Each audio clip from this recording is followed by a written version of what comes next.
തിരുക്കുമാരനും അമ്മ മാതാവും ചെയ്തു തന്ന എല്ലാ അനുഗ്രഹങ്ങൾക്കും നന്ദി പറയാനാണ് ഞാനും എൻ്റെ കുടുംബവും ഇവിടെ വന്ന് നിൽക്കുന്നത്. എൻ്റെ പേര് സുമിത, ഇതെൻ്റെ ഭർത്താവ് വിനോദ് കുമാർ, എൻ്റെ മൂത്ത മോൻ അബിൻ വിനോ, ഇളയ മോൻ ആൽജിൻ വിനോ. ഞങ്ങൾ പട്ടാമ്പിയിൽ നിന്നാണ് വരുന്നത്. ഇതെൻ്റെ രണ്ടാമത്തെ ഉടമ്പടി സാക്ഷ്യമാണ്.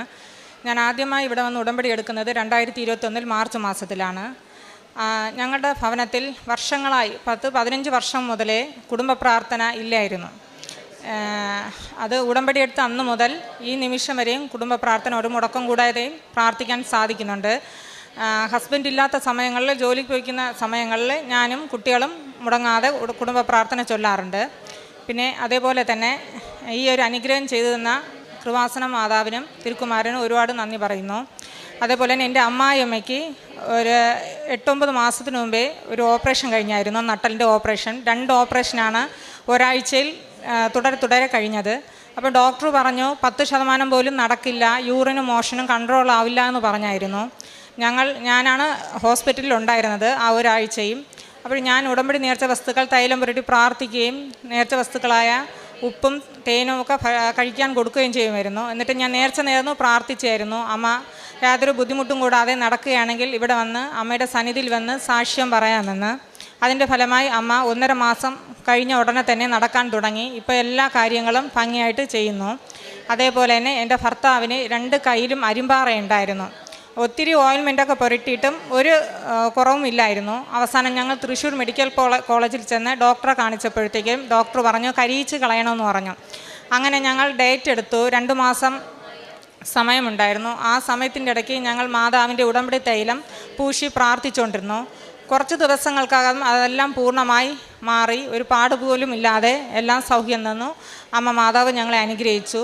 അതേപോലെ തന്നെ ഞങ്ങൾക്കൊരു വാഹനം വാങ്ങണമെന്ന് ആഗ്രഹമുണ്ട്. വർഷങ്ങളായി കൊണ്ടുള്ള ആഗ്രഹമാണ്. ഒരു സെക്കൻഡ് ഹാൻഡ് വാഹനം വാങ്ങണമെന്നാണ് ഞങ്ങളുടെ ആഗ്രഹം.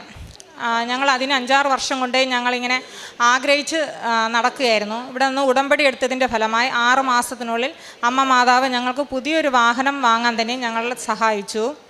അതേപോലെ തന്നെ എൻ്റെ മൂത്ത മോനാണ്. അവന് 10ാം ക്ലാസ്സിൽ CBSEക്ക് 93% മാർക്ക് തന്ന് അമ്മ മാതാവ് വിജയം തന്നു അനുഗ്രഹിച്ചു. മാൻ എക്സാമിന് പോകുമ്പോഴത്തേക്കും ഞാൻ ഉടമ്പടി നേർച്ച വസ്തുക്കളായ തൈലം കുരിശ് വരച്ച് പ്രാർത്ഥിക്കുകയും ഉപ്പും തേനും കഴിക്കാൻ കൊടുക്കുകയും അതോടൊപ്പം തന്നെ അമ്മയുടെ കാശ് രൂപം കൊടുത്തു വിടുകയും ചെയ്യുമായിരുന്നു. മകന് നല്ല വിജയം തന്നു അനുഗ്രഹിച്ചതിനെ ഞാൻ നന്ദി പറയുന്നു. അതേപോലെ തന്നെ എനിക്ക് ഒരു 2 ആഴ്ചയ്ക്ക് മുമ്പേ എൻ്റെ ഹസ്ബൻഡ് എൻ്റെ മോനുമായിട്ട് അവനൊരു എക്സാം ഉണ്ടായിരുന്നു തൃശ്ശൂരിൽ വെച്ചിട്ട്. ആ എക്സാമിന് പോയിരുന്ന സമയത്ത് ഞാൻ ചർച്ചിൽ പോയിരിക്കുകയായിരുന്നു. കുർബാന കഴിഞ്ഞ് ഞാനൊരു 10 മണിയായപ്പോഴത്തേക്കും വീട്ടിലെത്തി. അപ്പോൾ ഞാൻ സാധാരണ വീട് തുറക്കും പോലെ തുറന്നു അകത്ത് കയറി. പക്ഷേ ലൈറ്റ് ഒന്നും ഇട്ടില്ലായിരുന്നു. പക്ഷേ ഞങ്ങളുടെ വീട്ടിലെ ഗ്യാസ് ഓണായിരുന്നു. ഗ്യാസ് ഇങ്ങനെ ലീക്കായി കൊണ്ടിരിക്കുകയായിരുന്നു. എനിക്കത് പെട്ടെന്ന് അറിയാം, എൻ്റെ മണം അറിയാൻ സാധിച്ചില്ലായിരുന്നു. സാധാരണ ഞാൻ എപ്പോഴും വീട്ടിൽ കയറിയാലും, ഹാളിൽ കയറിയാലും, ബെഡ്റൂമിൽ കയറിയാലും, കിച്ചണിൽ കയറിയാലും എപ്പോഴും ലൈറ്റ് ഇടുന്ന സ്വഭാവമായിരുന്നു എൻ്റേത്. പക്ഷേ അന്ന് ഞാൻ ഒരു റൂമിൽ കയറിയിട്ടും എനിക്ക് ലൈറ്റ് ഇടാൻ തോന്നിയില്ലായിരുന്നു. ഞാൻ റൂമിൽ വന്നു, കുർബാന കൂടിയിട്ട് റൂമിൽ വന്നു മൊബൈലെടുത്ത് സാക്ഷ്യങ്ങൾ കേട്ടുകൊണ്ട് കിടന്നു. അത് കഴിഞ്ഞ് ഒരു 10 മണിക്കാണ് ഈ ഗ്യാസ് ഇങ്ങനെ ഓണായിക്കൊണ്ടേയിരിക്കുന്നത്. 10 മണിക്ക് ഹസ്ബൻഡ് അറിഞ്ഞില്ലായിരുന്നു. ഹസ്ബൻഡ് വിചാരിച്ചു അത് ഓണായിരുന്നു, പക്ഷേ ഓണായില്ലായിരുന്നു. ഹസ്ബൻഡ് 10 മണിക്ക് വീട്ടിൽ നിന്ന് ഇറങ്ങിയായിരുന്നു. ഞാൻ 10 മണിക്ക് വരികയും ചെയ്യുമായിരുന്നു. അങ്ങനെ ഒരു 12:45 ഞാൻ ഉച്ചയ്ക്ക് ഭക്ഷണം കഴിക്കാൻ വേണ്ടിയിട്ട് കിച്ചണിലോട്ട് പോയ സമയത്തും ഞാൻ ലൈറ്റ് ഇട്ടില്ല. സാധാരണ ലൈറ്റ് ഇടുന്നത് ഞാനാണ്, ലൈറ്റൊന്നും ഇട്ടില്ലായിരുന്നു. എന്നിട്ട് ഞാൻ ഭക്ഷണമൊക്കെ കോരി കൊണ്ടുവന്ന് ഹാളിൽ കൊണ്ടുവച്ച് കഴിച്ചിട്ടും എനിക്കൊന്നും മനസ്സിലായില്ല. എൻ്റെ ഇളയ മകൻ കട്ടിൽ കിടന്ന് ഉറക്കമായിരുന്നു. എന്നിട്ട് ഭക്ഷണമൊക്കെ കഴിച്ചിട്ട് തിരിച്ച് പാത്രം കൊണ്ട് അടുക്കളയിൽ കൊണ്ട് വയ്ക്കാൻ പോയപ്പോഴത്തേക്കും ഞാൻ വാഷ് ബേസിൽ നിന്ന് കുനിഞ്ഞു നിന്ന് വാ കൊപ്പിളിച്ചുകൊണ്ടിരിക്കുന്ന സമയത്താണ് എനിക്ക് ഈ മണം അടിച്ചത്. അപ്പോൾ എനിക്ക് പെട്ടെന്ന് അത് മനസ്സിലായി, ഇത് ഗ്യാസിൻ്റെ മണമാണ്, ഗ്യാസ് ലീക്കാണെന്ന് മനസ്സിലായി. പെട്ടെന്ന് ഞാൻ നോക്കിയപ്പോഴത്തേക്കും ഗ്യാസ് ഓണിലായിരുന്നു.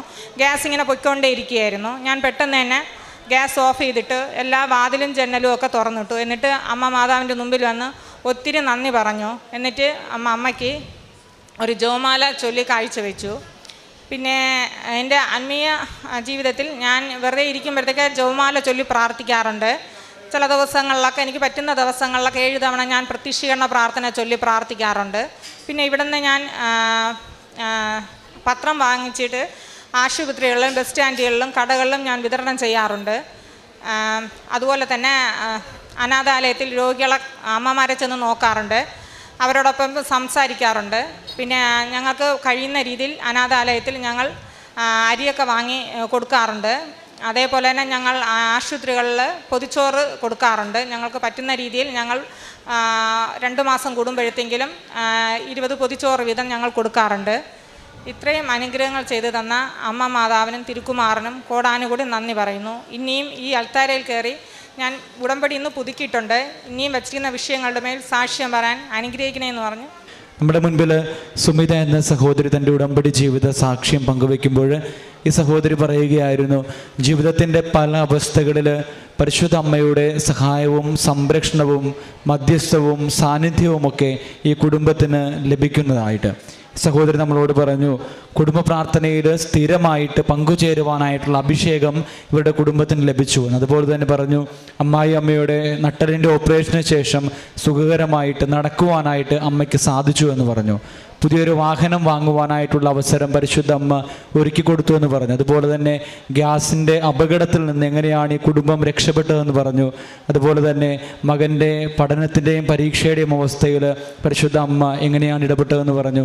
പ്രിയമുള്ളവരെ, ഉടമ്പടി എടുത്ത ഒരു വ്യക്തിയുടെ ജീവിതത്തിൻ്റെ ഓരോ അവസ്ഥകളിലും പരിശുദ്ധ അമ്മയുടെ ശക്തമായിട്ടുള്ള ഇടപെടൽ ഉണ്ടാകുന്നു എന്നുള്ളത് അൾത്താരയിൽ പറയപ്പെടുന്ന ഓരോ സാക്ഷ്യങ്ങളിലും നമ്മൾ കേൾക്കുന്നതാണ്.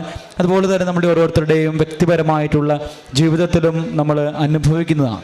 പരിശുദ്ധ അമ്മ ജീവനോടെ നമ്മളുടെ ഓരോരുത്തരുടെയും ഇടയിൽ നമ്മുടെ കുടുംബങ്ങളിലൊക്കെ വസിക്കുന്നു എന്നുള്ള ബോധ്യത്തിൽ നമ്മുടെ പ്രാർത്ഥനയിൽ തീക്ഷ്ണതയുള്ളവരാകുവാനായിട്ടും നമ്മളുടെ ഓരോ അവസ്ഥകളിലും പരിശുദ്ധ അമ്മയുടെ മധ്യസ്ഥവും സഹായവും നമുക്ക് പ്രാർത്ഥിക്കുവാനായിട്ടും ആവശ്യപ്പെടുവാനായിട്ടും കൂടുതൽ തീക്ഷ്ണത ഉണ്ടാവുകയും ചെയ്യട്ടെ എന്ന് പ്രാർത്ഥിക്കുന്നു.